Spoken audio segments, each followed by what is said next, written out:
생각하십니까?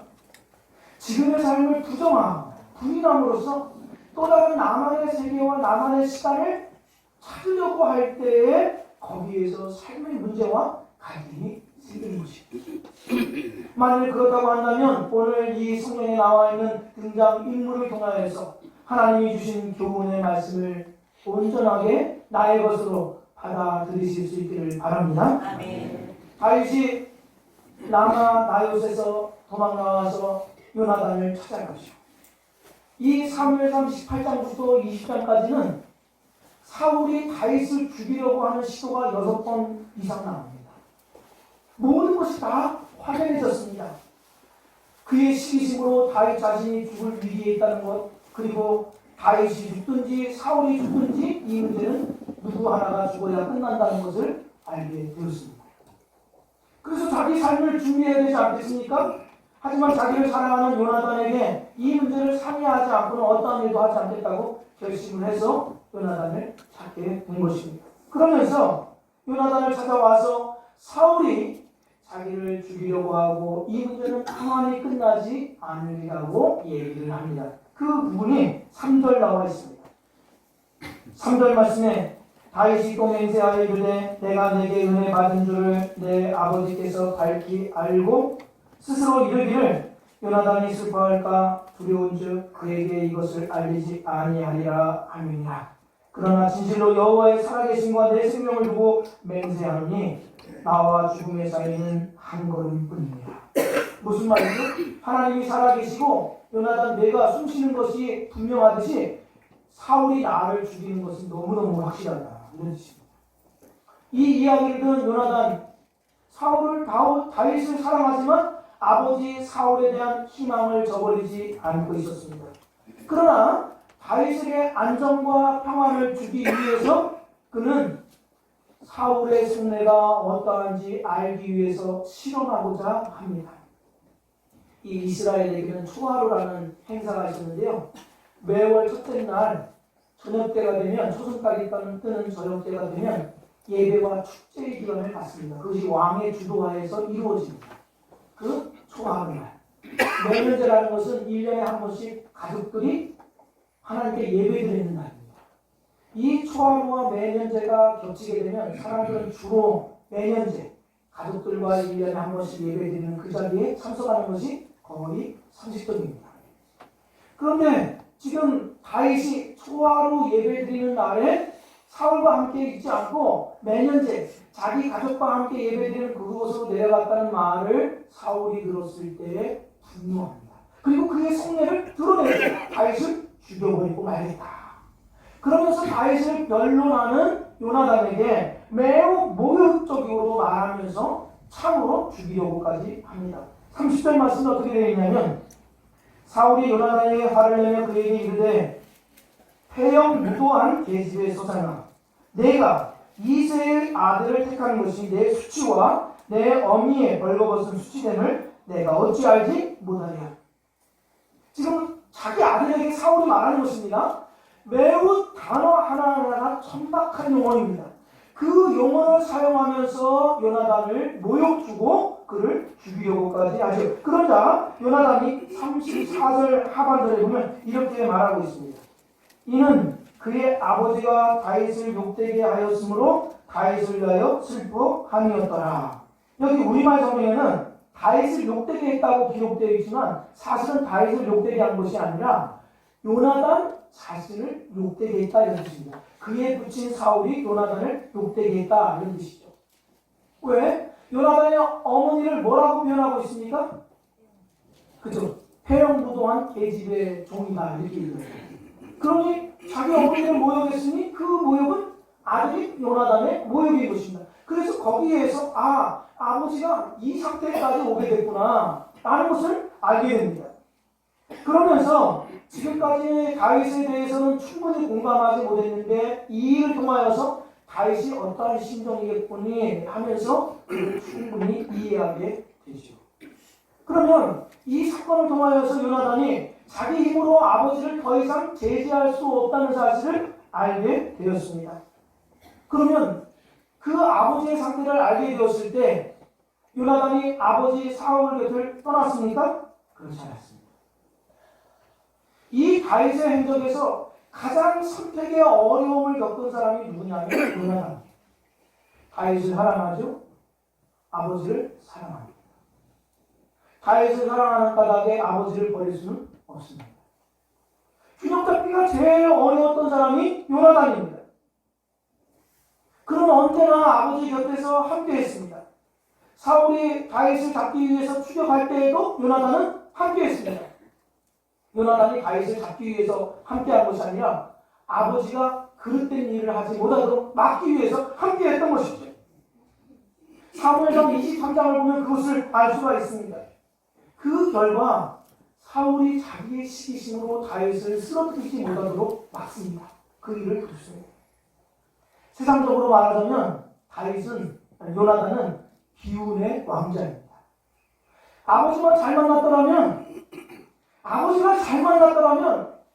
그의 덕성이나 그의 품성이나 통솔력이나 무의 실력이나 더더군다나 여호와 하나님의 신앙으로 보자면 그는 정말 훌륭한 왕이 될 수 있었습니다. 하지만 현실은 그렇지 않았죠. 오히려 요나단이 왕이 되는 일에 제일 가로막는 방해물이 누가 됐냐면 아버지 사울입니다. 그렇다고 해서 요나단이 자기의 현실을 부정하고 아버지를 떠나서 아버지를 부정하는 그 자리에 있었느냐? 그렇지 않습니다.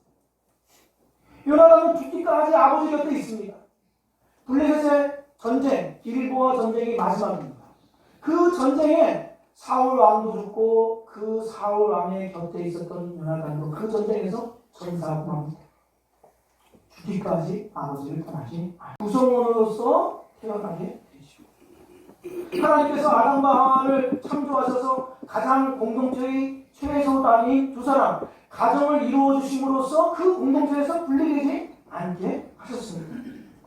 그런 이유로 그 사회 그 공동체에서 나를 빼내는 이 틀에서 나를 빼낼 수가 없다는 것이죠. 그 안에서 자기를 발견하고 그 안에서 자기가 어떤 일을 해야 할지 찾아내야 하는 것이 바로 사람이라는 것이죠. 그 공동체, 가정을 떠나서 부정하여서 자기 존재를 찾는다. 있을 수 없는 있을 수가 없습니다. 더더욱이나 신자라고 한다면 하나님께서 우리 주변에 주신 이 세계 그냥 우연하게 나에게 주어진 것이 아니라 하나님이 그 속에서 나를 살게 하셨다는 이 의식과 받아들이야말로 신앙의 수출받습니다.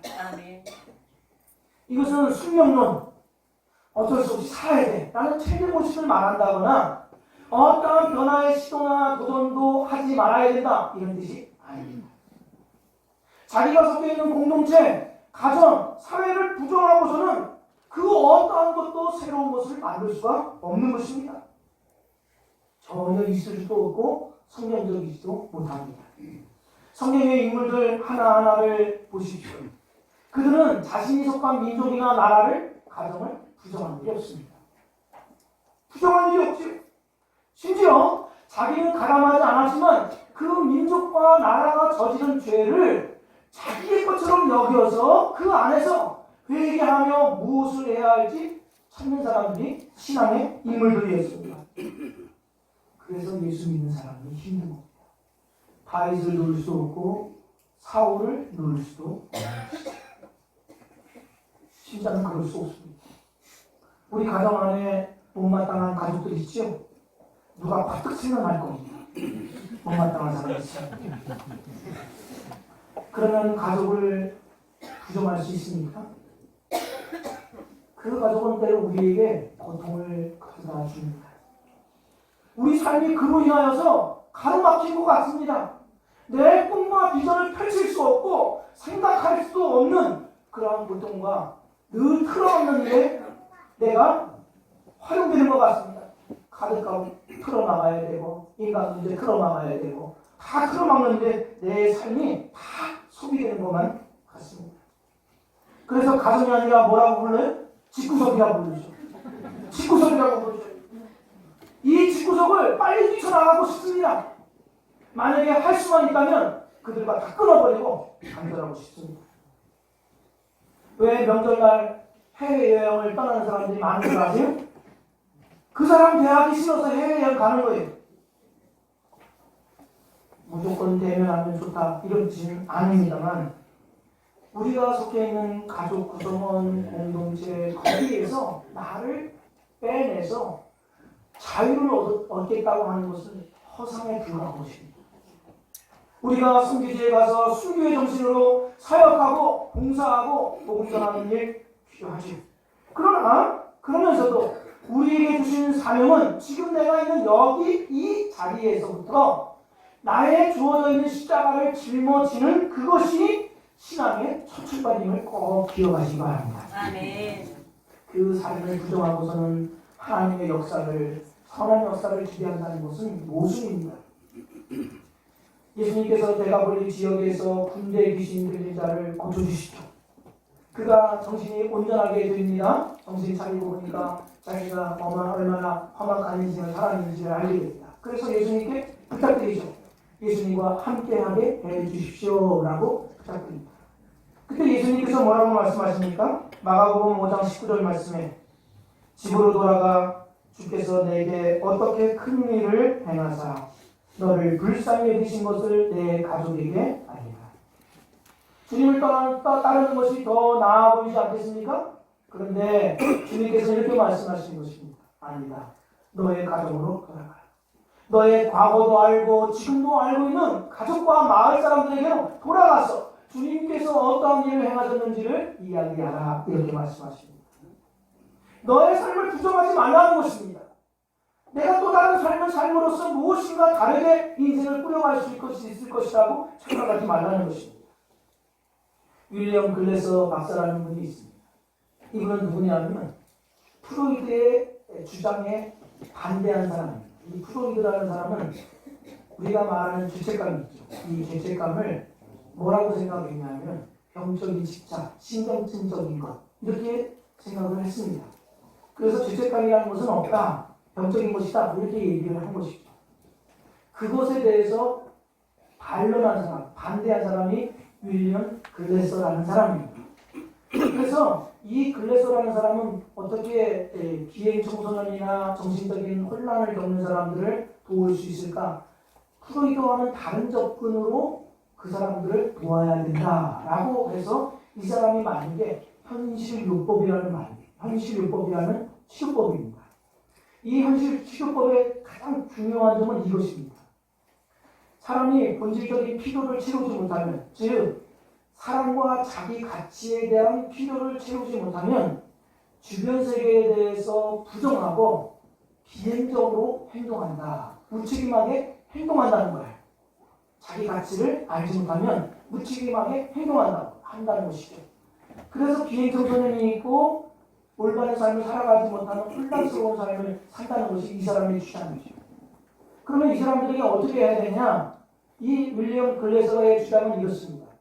그들의 행동에 책임이 있다는 것을 그동안 회피하고 왔다. 너는 지금 너의 삶을 회피하고 왔다. 그것을 직면해야 된다. 그래야 이 비행적인 행동을 고칠 수 있다. 제대로 된 올바른 삶을 살 수 있다고 알려줄 수 있고 고칠 수 있다. 이것을 우리 자신에게 한번 적용해 보십시오. 우리가 왜 영적인 혼란과 갈등이 있습니까? 하나님께서 주신 나의 삶을 계속 회피하기만 해요. 도망다니기만 합니다. 먼 훗날 있지도 않은 그 세계 속에 내가 들어가서 나는 괜찮을 것이라고 자기 스스로 착각을 합니다. 직면하지 않아요. 지금의 시간과 지금의 나의 삶을 직면하지 않아요. 그러니 거기에서 영적인 갈등과 나의 신앙적인 성숙함은 멀어지고 영적인 침체가 일어나게 되는 것입니다. 신자는 구주 예수 그리스도를 믿음으로 우리에게 본질적인 체험을 다 받았습니다. 어떤 체험입니까? 죄의 용서함과 하나님의 사랑과 하나님의 자녀됨이라고 하는 이 필요를 체험받았죠.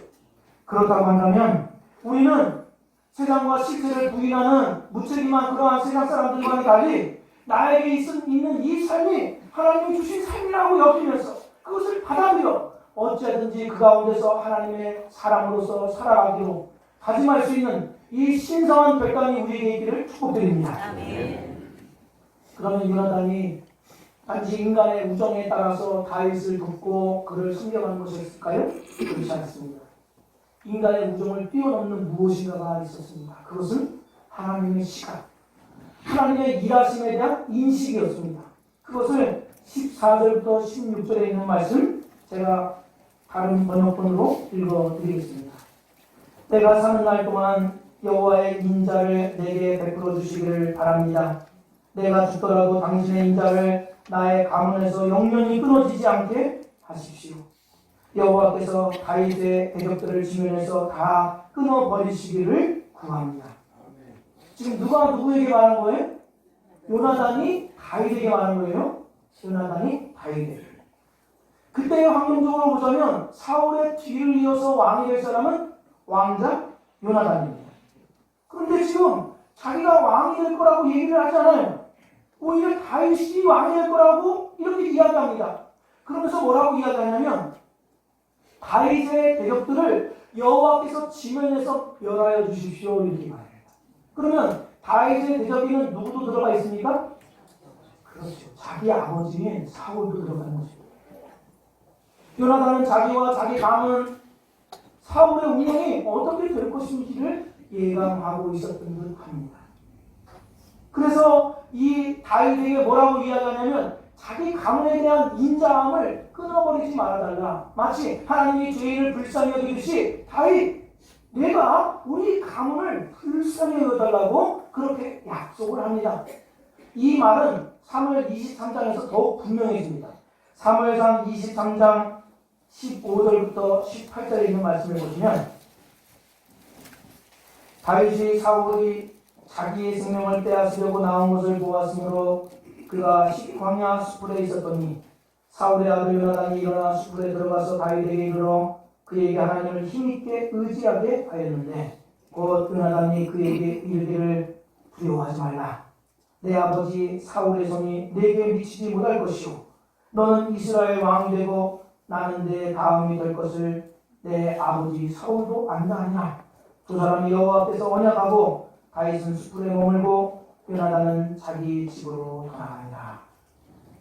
누가 누구에게 얘기하는 거라고요? 요나단이 다윗에게. 지금 반역자의 꼬리표를 달고 자기 생명을 지키기 위해 전전긍긍하는 이 다윗에게 이 왕자 요나단이 자기와 자기 가문에게 인자함을 끊어지지 않게 해달라고 다윗에게 호소하고 있습니다. 거꾸로 될 것 같아요. 거꾸로 해야 맞을 것 같아요. 아버지 사울의 적이라고 하면 그 아들 요나단의 적일 것이죠. 만약에 자기가 왕이 되는 일에 다윗이 가장 큰 걸림돌이라고 하면 말이죠. 그 적을 제거해야 할 것입니다. 그러나 요나단은 기꺼이 다윗 아래에 내려앉는다고 말합니다. 다윗이 왕이 될 것이고 나는 너의 다음이 될 것이다. 이렇게 말합니다. 무엇 때문에 이렇게 확신 있는 말을 요나단이 했을까요? 지금 돌아가는 이 상황에서는 이런 말을 할 수가 없죠. 사울의 시각이나 또 다윗의 눈으로 볼 때 이렇게 말할 수가 없을 것입니다. 누구의 눈으로? 하나님의 눈으로 바라보고 있었습니다. 하나님이 다윗을 통하여서 그의 나라를 세워갈 것임을 분명히 요나단은 알고 있었습니다. 그래서 17절 말씀을 다시 다른 번역본으로 보자면 이렇게 말씀드릴 수가 있습니다. 요나단은 다윗이 자신을 사랑하도록 맹세시켰다. 왜냐하면 그는 다윗을 생명처럼 사랑했기 때문이다. 여기 다윗이 누구를 사랑하도록? 요나단, 자기를 사랑하도록 맹세시켰다는 거예요. 언약을 맺었다는 거예요. 하나님의 관점으로. 다윗을 통해서 하나님의 역사를 일으켜 주실 것을 지지하고 후원하면서도 자기를 불쌍히 여겨달라고 언약을 확인시켜 줍니다. 그 결과 자기의 욕망을 내려놓고 가족주의를 뛰어넘은 하나님 중심의 뜻을 따르고자 하는 이 요나단이 어떻게 하냐면 사울이 더 이상 큰 범죄를 저지르지 못하도록 막습니다. 또 하나 어떤 결과를 가져오냐면 자기 후손들의 미래의 안전을 확보하게 됩니다. 자기 후손의 미래의 안전을 확보하게 되죠. 이것을 사무엘하 9장 말씀에서 찾아볼 수 있습니다. 사무엘하 9장 5절부터 7절 말씀 제가 조금 띄엄띄엄 읽어드리겠는데요. 이렇게 나옵니다.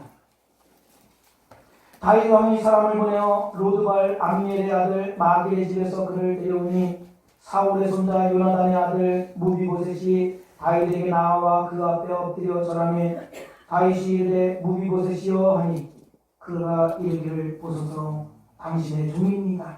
다윗이 그에게 이르되 무서워하지 말라. 내가 반드시 내 아버지 요나단으로 말미암아 내게 은총을 베푸리라. 내가 내 할아버지 사울의 모든 밭을 다 내게 도로 주겠고 또 너는 항상 내 상에서 떡을 먹을지니라. 무비보셋은 왕자 중 하나처럼 왕의 상에서 먹으니라. 무비보셋이 항상 왕의 상에서 먹음으로 예루살렘에 사니라. 그는 두 발을 다 전더라. 무엇을 말씀하죠? 왜 이렇게 강조하는 것입니까?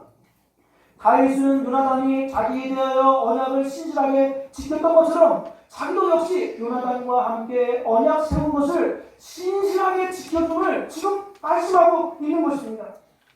사실 이 당시 사울의 자손들, 사울 가문의 사람들은 다 민족의 반역자입니다. 그래서 새로운 왕이 들어서면 다 죽임을 당해야 될 그런 위기 속에서 무비보셋은 숨어 있었던 것이죠. 그런데 다윗이 그를 찾아내서 왕자 중 한 사람처럼 그렇게 대우해 주죠. 다윗이 분명히 말합니다. 무엇 때문에 그랬다고요? 요나단과의 언약 때문에. 사울 가문이 멸망돼야 됩니다.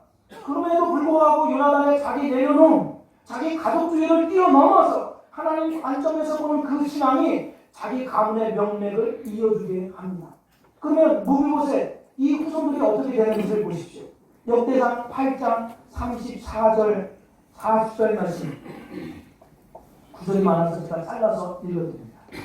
요나단의 아들은 무리빠알이라. 무리빠알은 이가를 낳았고 율람의 아들은 다 용감한 장사요 활을 잘 쏘는 자라. 아들과 손자가 많아 모두 150명이었더라. 베냐민의 자손들은 이로 하였더라. 여기 무리빠알을 보십시오. 이 무리빠알이 누굽니까? 무비보셋입니다. 그 무비보셋의 후손이 150명이나 되는데 그들은 다 하나같이 장군들로서 이스라엘 내에 유력한 지위를 얻는 사람들이 됩니다.